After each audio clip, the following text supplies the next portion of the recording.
बड़ी खबर आपको बता देते हैं। केंद्रीय गृह मंत्री अमित शाह का आज हैदराबाद का दौरा। पार्टी उम्मीदवार के लिए चुनाव प्रचार करेंगे शाह। बांसवाड़ा में सार्वजनिक बैठक को भी संबोधित गृह मंत्री अमित शाह करते हुए नजर आएंगे। तो मिशन साउथ पर गृह मंत्री अमित शाह और ऐसे में बांसवाड़ा में भी आज जनसभा को वो संबोधित करते हुए नजर आएंगे। देखिए किस तरीके से लगातार प्रचार प्रसार गृह मंत्री अमित शाह की तरफ से किया जा रहा है। कल सेकेंड फेज का वोटिंग है, चुनाव होना है और ऐसे में प्रधानमंत्री नरेंद्र मोदी को भी अगर आप देखेंगे तो एक के बाद एक राज्यों का दौरा वो करते हुए नजर आ रहे हैं। दूसरी तरफ गृह मंत्री अमित शाह को भी आप देखेंगे तो आज उनका क्योंकि हैदराबाद का दौरा है और ऐसे में ये माना जा रहा है कि आज जब वो जनता को संबोधित करेंगे तो बड़ी बातों का जब जिक्र होगा तो जाहिर सी बात है सैम पित्रोदा के बयान का भी जिक्र आज मंच से जरूर होगा। रंजना कुछ कहना चाह रही है? रंजना देखिए, चुनावी मैदान में हैदराबाद से माधवी लता है और ओवैसी जो कि उनसे कड़ा मुकाबला है। माधवी लता जो कि इस वक्त सुर्खियां बटोर रही हैं। हालांकि आज अमित शाह हैदराबाद में चुनावी हुंकार भरते हुए नजर आएंगे और माधवी लता के लिए वोट की अपील करते नजर आएंगे। पलक चलिए इसी बीच एक और बड़ी खबर आपको बताएंगे। उत्तर प्रदेश से कन्नौज से एसपी अध्यक्ष अखिलेश यादव चुनाव लड़ेंगे। आज दोपहर 12 बजे नामांकन करेंगे अखिलेश यादव के साथ तेज प्रताप यादव भी मौजूद रहेंगे। तो बड़ी जानकारी आपको बता रहे हैं। आज दोपहर 12 बजे नामांकन करने के लिए जाएंगे अखिलेश यादव।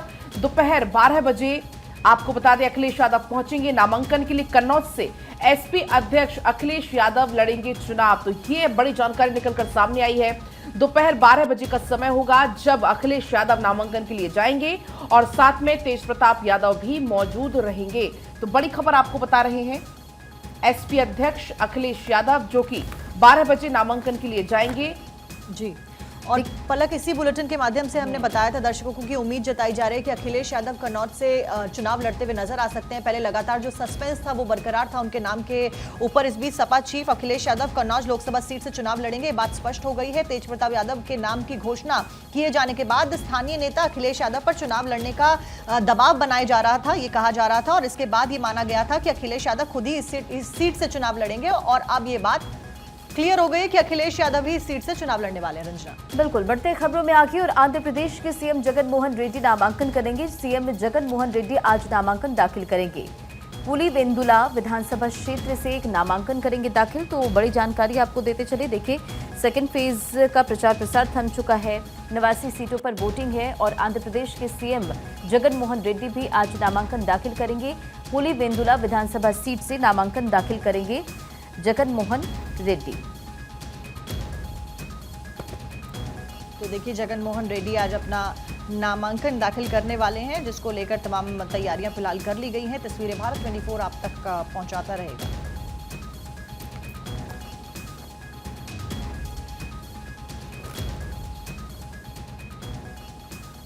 प्रबोवो सुबियांतो होंगे इंडोनेशिया के नए राष्ट्रपति। आपको बता दें कि वर्तमान में रक्षा मंत्री हैं प्रबोवो सुबियांतो और चुनाव आयोग ने औपचारिक रूप से अब ये घोषणा कर दी है। सुबियांतो अक्टूबर में पदभार ग्रहण करते हुए नजर आने वाले हैं। तो देखिए फिलहाल वो तस्वीर भी आप देख रहे हैं उनकी, जो कि अब इंडोनेशिया के नए राष्ट्रपति होंगे। अभी रक्षा मंत्री हैं प्रबोवो और फिलहाल औपचारिक रूप से इस बात का ऐलान कर दिया गया अक्टूबर में पदभार ग्रहण करते हुए वो नजर आने वाले हैं। प्रीति चलिए आगे बढ़ते हैं, बात रूस की भी कर लेते हैं। रूस के उप रक्षा मंत्री भ्रष्टाचार के आरोप में गिरफ्तार हुए हैं।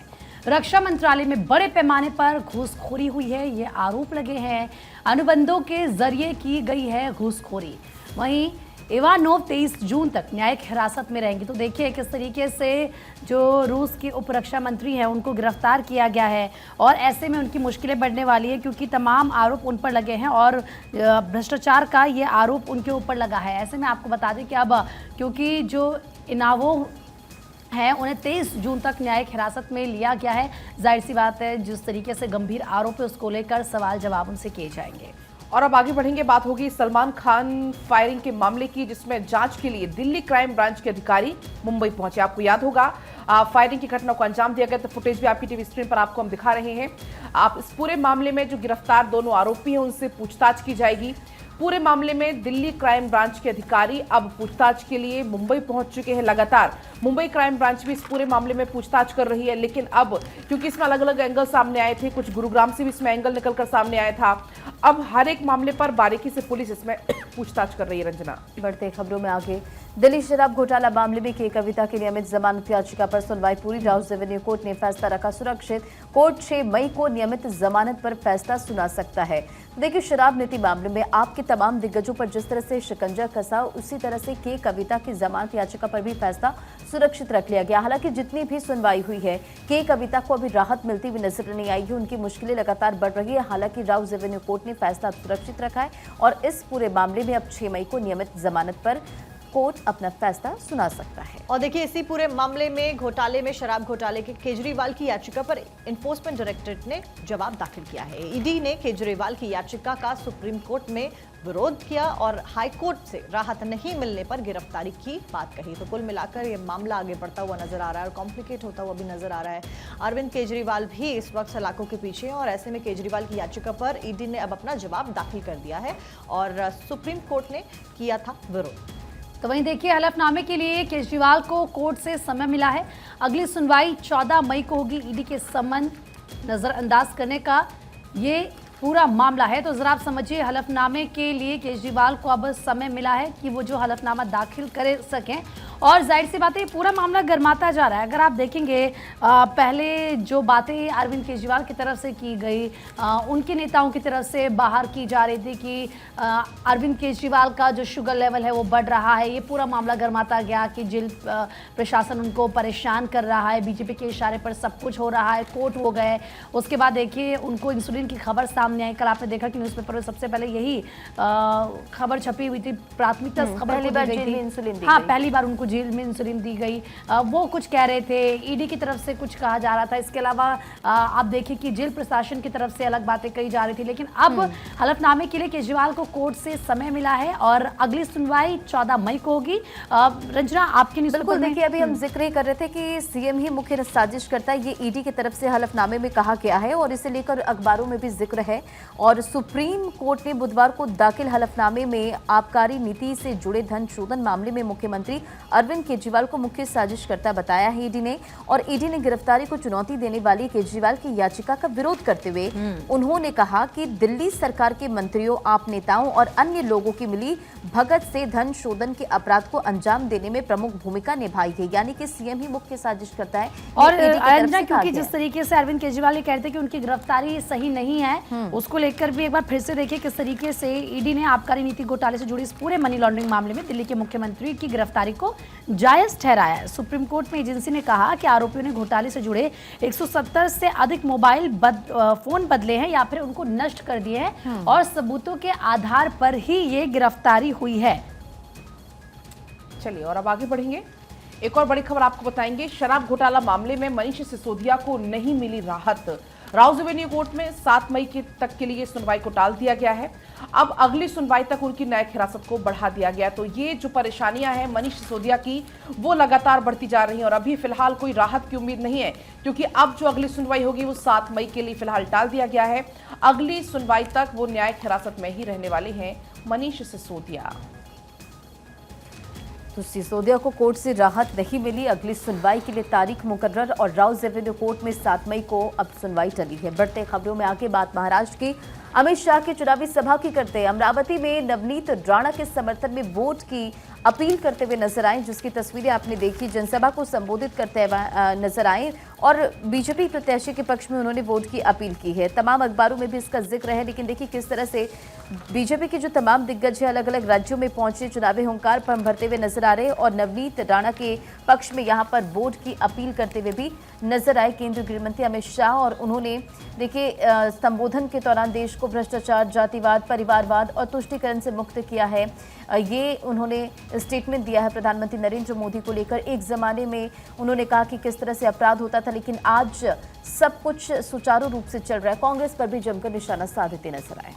बिहार की बात कर लेते हैं। बिहार में चुनावी सभा करने के बाद में बीजेपी राष्ट्रीय अध्यक्ष जेपी नड्डा ने यहां पर बयानी अपनी चुनावी जो रणनीति है वो बनाई। और इस बीच पटना में बीजेपी दफ्तर में पार्टी पदाधिकारियों के साथ में बैठक भी की गई। एनडीए के लिए एजेंडा यहां पर तय किया गया और तमाम उपलब्धियां गिनाते हुए भी नजर आए। और पटना में पार्टी अधिकारियों के साथ में बैठक करते हुए उनको देखा गया। बीजेपी कार्यालय में इस बैठक को किया गया, जहां पर तमाम मंत्री और कार्यकर्ता मौजूद रहे। एनडीए के लिए नए जो एजेंडे हैं आने वाली सरकार के लिए, उनको तय करते हुए बीजेपी राष्ट्रीय अध्यक्ष नजर आए। बिल्कुल, यानी कि नई स्ट्रैटेजी तैयार की जा रही है साक्षी। और ऐसे में बिहार के मधुबनी में नड्डा ने चुनावी सभा को भी संबोधित किया। टुकड़े टुकड़े गैंग पर जमकर निशाना साधा, कहा कि देश तोड़ने वालों से बचकर रहिए। तो देखिए, विपक्ष पर निशाना साधते हुए जेपी नड्डा नजर आए। पहले उन्होंने बैठक की, जो कि बहुत महत्वपूर्ण ये बैठक मानी जा रही थी। रणनीति को लेकर, स्ट्रैटेजी को लेकर यहाँ पर मंथन किया गया। उसके बाद टुकड़े टुकड़े गैंग पर भी निशाना साधते हुए जेपी नड्डा नजर आए और उन्होंने ये कहा कि देश तोड़ने वालों से आप बचकर रहिए, आप सावधान रहिए। वहीं दक्षिण के किले पर कब्जे की बीजेपी की पूरी तैयारी है। आंध्र प्रदेश में रक्षा मंत्री राजनाथ सिंह की जनसभा, एनडीए उम्मीदवारों के लिए उन्होंने वोट मांगे। तो एक तरीके से देखा जाए तो बीजेपी के जितने भी दिग्गज हैं, साउथ पर पूरा फोकस, चाहे वो खुद प्रधानमंत्री मोदी हो, अमित शाह हो, रक्षा मंत्री राजनाथ सिंह हो, पूरे तरीके से दक्षिण के किले पर फतेह की तैयारी, कब्जे की तैयारी में इस वक्त बीजेपी आपको नजर आ रही तस्वीरें आप देखिए। जब आंध्र प्रदेश पहुंचे राजनाथ सिंह, वहां पर जनसभा को संबोधित किया और एनडीए उम्मीदवार के लिए वोट मांगते हुए रक्षा मंत्री राजनाथ सिंह यहां पर नजर आए हैं। आंध्र प्रदेश के दौरे पर कर रहे और इस दौरान भी उन्होंने यहां पर एनडीए उम्मीदवार के लिए वोट मांगे। रंजना, बढ़ते आगे खबरों में देखिए, केरल के वायनाड में तमिलनाडु बीजेपी प्रदेश अध्यक्ष अन्नामलाई का रोड शो और वायनाड में अन्नामलाई का रोड शो हुआ। एनडीए प्रत्याशी सुरेंद्रन के समर्थन में उन्होंने रोड शो किया। सड़कों पर भारी भीड़ इस दौरान नजर आई और वो तस्वीरें आप इस वक्त अपनी स्क्रीन पर देख रहे हैं। देखिए, अन्नामलाई को लेकर वहां की जनता की सोच अलग है, जनता उन्हें पसंद करती है। और जब केरल के वायनाड में अन्नामलाई का रोड शो हुआ तो इस दौरान भारी संख्या में लोगों की मौजूदगी नजर आई। सड़कों पर देखिए किस तरह से पोस्टर और पार्टी के झंडे को लेकर सड़कों पर बीजेपी के कार्यकर्ता और लोगों की भीड़ वहां पर नजर आई है। बढ़ते हैं आगे, बात करते हैं हैदराबाद की। माधवीलता ने अपना नॉमिनेशन दाखिल किया। इस बीच ओवैसी के खिलाफ में चुनाव लड़ने जा रही है माधवीलता। नॉमिनेशन उनके द्वारा भर दिया गया है। हैदराबाद से बीजेपी की उम्मीदवार है माधवीलता। और देखिए वो तस्वीरें भी आपकी स्क्रीन पर, जब यहां पर नॉमिनेशन फाइल करने के लिए वो जा रही थी, भारी भीड़ यहां पर देखी गई। जनता का अभिवादन स्वीकार करते हुए और देखिए विक्ट्री साइन यहां पर दिखाते हुए माधवीलता को देखा गया। तो नॉमिनेशन फाइल करने के बाद और उससे पहले भी देखिए वो पूजा अर्चना करती हुई भी देखी गई। और इससे पहले भी उनके कई सारे वीडियोज हैं जिसमें वो पूजा करते हुए देखी गई हैं। और फिलहाल जनता का अभिवादन स्वीकार करते हुए बीजेपी के झंडे लहराते हुए नजर आए हैदराबाद की सड़कों पर। और माधवीलता के द्वारा अपना नॉमिनेशन फाइल किया गया और आशीर्वाद भी उनके द्वारा जनता के साथ साथ में भगवान का भी लिया गया। बिल्कुल, और नामांकन से पहले शक्ति प्रदर्शन की तस्वीर, केंद्रीय मंत्री अनुराग ठाकुर भी इस दौरान मौजूद रहे और भाजपा प्रत्याशी माधवीलता ने नामांकन पत्र दाखिल किया। बिल्कुल, और देखिए किस तरीके से, क्योंकि आज खुद गृह मंत्री वहां पर रहेंगे, यानी कि रोड शो करते हुए नजर आएंगे। जनता से वोटों की अपील करते हुए माधवीलता के लिए वो नजर आएंगे। आगे बढ़ते हैं, एक और बड़ी खबर आपको बता दें, कन्नौज पर सस्पेंस खत्म हो चुका है। एसपी ने जारी की है एक और लिस्ट। कन्नौज से समाजवादी पार्टी के अध्यक्ष अखिलेश यादव ही चुनाव लड़ेंगे। अखिलेश आज नामांकन करेंगे। इससे पहले देखिए, क्योंकि खुद जो समाजवादी पार्टी की तरफ से लिस्ट जारी की गई थी उसमें कन्नौज से तेज प्रताप यादव को टिकट दिया गया था, जो कि लालू यादव के दामाद हैं और भाई हैं अखिलेश यादव के। और ऐसे में उनकी तरफ से नॉमिनेशन ये कहा जा रहा था कि वही वहाँ से चुनाव लड़ेंगे, क्योंकि पहले खबरें कुछ ऐसी भी थी कि तेज प्रताप यादव की जगह खुद अखिलेश यादव मैदान में उतरेंगे। लेकिन जब लिस्ट जारी की गई उसके बाद जो समर्थक है कन्नौज से, उनकी नाराजगी सामने आई। उन्होंने कहा कि नहीं, आपको ही यहाँ से मैदान में उतरना होगा। और अब एक और लिस्ट जो समाजवादी पार्टी की तरफ से जारी की गई है, उस लिस्ट में देखिए खुद अखिलेश यादव का नाम है। यानी कि इस बार लोकसभा चुनावी मैदान में अखिलेश यादव भी अब उतर चुके हैं। कन्नौज से वो इलेक्शन लड़ने जा रहे हैं। बताइए रंजना। बिल्कुल, यानी कि देखिए साफ साफ ये कहा जाए कि अखिलेश के चुनाव लड़ने को लेकर सस्पेंस बरकरार था, लेकिन कल इस सस्पेंस से पर्दा उठ चुका है और अखिलेश कन्नौज से ही चुनाव लड़ेंगे। नामांकन आज दाखिल करेंगे और इसी हेडलाइन के साथ खबर अखबारों में भी है। समाजवादी पार्टी के मुखिया अखिलेश यादव कन्नौज से लोकसभा चुनाव लड़ेंगे और अखिलेश यादव गुरुवार को यानी कि आज नामांकन दाखिल करेंगे और अखिलेश यादव चौथी बार कन्नौज से चुनाव लड़ेंगे। 2004 और 2009 में कन्नौज से वो लोकसभा सदस्य रहे हैं। तो कुल मिलाकर अपना गढ़ वापस हासिल करने के लिए अखिलेश यादव दोबारा एक बार फिर चुनावी मैदान में कन्नौज से आपको नजर आने वाले हैं। आगे बढ़ेंगे, एक और बड़ी खबर आपको बताएंगे, राहुल गांधी ने महाराष्ट्र में चुनावी रैली की। अमरावती और सोलापुर में चुनावी सभा को संबोधित राहुल गांधी ने किया। कांग्रेस की सरकार बनाने का यहां पर वो दावा करते हुए नजर आए, आह्वान करते हुए नजर आए। तो हर पार्टी पूरा जोर अपना इस वक्त लगा रही है, क्योंकि अब कल होने वाले हैं सेकेंड फेज के चुनाव। उसके पहले महाराष्ट्र में रैली करते हुए राहुल गांधी नजर आए। अमरावती वो पहुंचे, सोलापुर वो पहुंचे और वहां पर सभा को संबोधित करते हुए कांग्रेस की सरकार बनाने का आह्वान राहुल गांधी करते हुए नजर आए। बढ़ते खबरों में आगे, और महाराष्ट्र के डिप्टी सीएम अजित पवार की पत्नी को बड़ी राहत। अजित पवार की पत्नी सुनेत्रा पवार को बड़ी राहत मिली है। आपको बताते चली कि एमएससीबी बैंक घोटाले में सुनेत्रा पवार को क्लीन चिट और 25,000 करोड़ के एमएससीबी बैंक घोटाले में क्लीन चिट उन्हें मिल चुकी है। तो ये बड़ी जानकारी है, जहां अजित पवार की पत्नी को बड़ी राहत मिली है।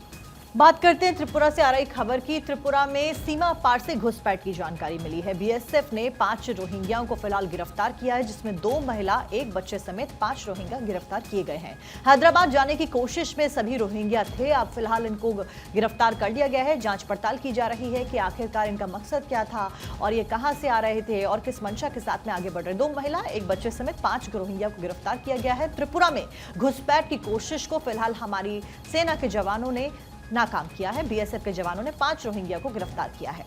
चलिए आगे बढ़ते हैं, बात पंजाब की कर लेते हैं। टारगेट किलिंग की कोशिश यहां पर नाकाम की गई है। दरअसल पंजाब पुलिस ने आईएसआई आतंकी को गिरफ्तार किया। आतंकी से चीनी पिस्तौल, कारतूस भी बरामद किया गया है। तो टारगेट किलिंग का मकसद यहां पर आतंकियों का था, जिसको हमारे सुरक्षा बलों ने, यूं कह लीजिए कि पंजाब पुलिस ने दरअसल नाकाम किया है। आईएसआई आतंकी को पंजाब की पुलिस ने गिरफ्तार किया है। अलर्ट पर पुलिस पहले से थे और ऐसे में ये जो आतंकी है, इसके पास से चीनी पिस्तौल बरामद की गई। इसके अलावा कारतूस भी बरामद किया गया है। तो बड़ी साजिश को यहाँ पर करने की कोशिश इनकी तरफ से थी, लेकिन पंजाब पुलिस पहले से अलर्ट थी और इनकी जो साजिश थी उसे नाकाम कर दिया गया है।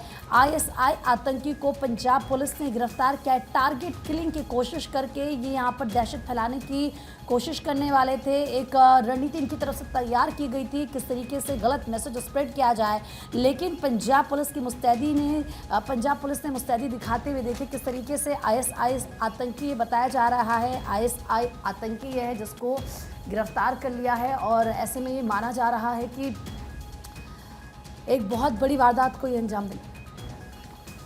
और चलिए बढ़ेंगे आगे, एक और बड़ी खबर आपको इस बीच बताएंगे। तुलसियानी ग्रुप के ठिकाने पर छापेमारी। तुलसियानी ग्रुप के 10 ठिकाने पर ईडी की छापेमारी सामने आई, जिसमें प्रयागराज, लखनऊ, नोएडा, दिल्ली, गुरुग्राम में एक साथ बड़े पैमाने पर यहां पर छापेमारी की खबर सामने। दरअसल रियल एस्टेट कंपनी पर धोखाधड़ी करके बैंक और निवेशकों की करोड़ों रुपए के फ्रॉड का मामला सामने आया है। हाईकोर्ट ने मार्च 2023 में ईडी को Tulsiani construction and development private limited के खिलाफ जांच करने का आदेश दिया था और उसके बाद अब ये बड़ी कार्रवाई हुई है। आपको बता दें, हाईकोर्ट ने ये आदेश तब दिया जब जेल में बंद कंपनी के निदेशक अनिल तुलसियानी की जमानत याचिका पर सुनवाई हो रही थी। हाईकोर्ट के आदेश पर ईडी की कंपनी के खिलाफ मनी लॉन्ड्रिंग का केस दर्ज कर जांच शुरू हो गई है। तो ये बड़ी जानकारी आपको बता रहे हैं, बड़ी खबर। एक साथ कई ठिकाने पर यहां पर छापेमारी हुई है, जिसमें दिल्ली, नोएडा, गुरुग्राम भी इसमें शामिल है, जहां पर छापेमारी हुई है और इस पूरे मामले में पूछताछ जारी है। तुलसियानी के ग्रुप के 10 ठिकाने पर छापेमारी हुई है। वर्तमान में संग्राम सिंह और सिद्धार्थ सिंह भी इस कंपनी के निदेशक हैं, जो कि बस्ती के विधायक अजय सिंह के भाई और आप बताए जा रहे हैं। जानकारी के मुताबिक ये जो छापेमारी हुई है, इसमें तमाम जो दस्तावेज है वो बरामद हुए हैं। अब उनसे जांच पड़ताल फिलहाल जारी है, बाकायदा इसमें जांच हो रही है। ईडी का शिकंजा रियल एस्टेट कंपनी पर। उत्तर प्रदेश में भी कई दफ्तर पर, आवासीय परिसर में तलाशी ली गई है। उनके जितने भी अपने हैं, जितने करीबी हैं, दोस्त, रिश्तेदार हैं, अब सब इस जांच के दायरे में आने वाले समय में आने वाले हैं। बढ़ते खबरों में आके अगली बड़ी खबर मुंबई से, जहां मुंबई के मलाड इलाके में हादसा हो गया। 3 मजदूर खुले ड्रेन में गिर गए और रेस्क्यू टीम ने पहुंचाया अस्पताल। इलाज के दौरान 2 की जान चली गई है, 1 की हालत गंभीर बनी हुई है। तो बड़ी खबर आपको बता रहे, देखिए इस खबर के सामने आने के बाद इलाके में किस तरह से अफरा तफरी का माहौल हो गया और मुंबई के मलाड इलाके में यह हादसा हुआ। 1 की हालत गंभीर बताई जा रही है। 3 मजदूर दरअसल खुले ड्रेन में गिर गए। अब ये हादसा कैसे हुआ, इसके पीछे की वजह क्या थी, इसे लेकर जांच पड़ताल की जा रही है पुलिस की तरफ से। पुलिस की मौजूदगी है इस इलाके में और देखिए किस तरह से लोगों से भी पूछताछ की जा रही है। हालांकि एक की हालत गंभीर है, 2 की जान चली गई है। 3 मजदूर खुले ड्रेन में गिर गए। आनन फानन में अस्पताल में एडमिट कराया गया, लेकिन 2 की जान चली गई और 1 की हालत गंभीर बनी हुई है। बढ़ते हैं आगे, अगली खबर फरीदाबाद से। आपको बता दें कि फरीदाबाद में पुराने किराएदार ने किडनैप कर लिया, 50 लाख की फिरौती मांगी और फिर बाद में पकड़े गए। हाथ मुंह बांधकर 800 किलोमीटर तक घुमाया। मुख्य आरोपी और उसकी पत्नी को फिलहाल गिरफ्तार कर लिया गया है। तो फिर फरीदाबाद से यहां पर एक हैरान कर देने वाला मामला सामने आया, जहां पर पुराने किराएदार ने ही किडनैपिंग को अंजाम दिया। 800 किलोमीटर तक घुमाया, हाथ पैर मुंह बांध दिए। फिलहाल गिरफ्तार कर लिया गया है और पुलिस आगे एक्शन लेती हुई नजर आ रही है, कार्रवाई करती हुई नजर आ रही है। चलिए और अब आगे बढ़ेंगे। इसी बीच एक और बड़ी खबर अब आपको बताएंगे। बड़ी जानकारी, सदी के महानायक अमिताभ बच्चन को मिला लता दीनानाथ मंगेशकर अवार्ड। सम्मानित उन्हें किया गया। सिनेमा और समाज में अतुलनीय योगदान से उनको देने पर सम्मानित यहां पर किया गया है। तस्वीर आपकी टीवी स्क्रीन पर आप देख सकते हैं। बिग बी जिन्हें यहां पर नवाजा गया है लता दीनानाथ मंगेशकर अवार्ड से, और इस अवार्ड सेरेमनी की तस्वीर आपकी टीवी स्क्रीन पर है। सिनेमा में समाज में अतुलनीय योगदान देने पर अमिताभ बच्चन को सम्मानित किया गया और आप तस्वीरें देख सकते हैं यहां पर।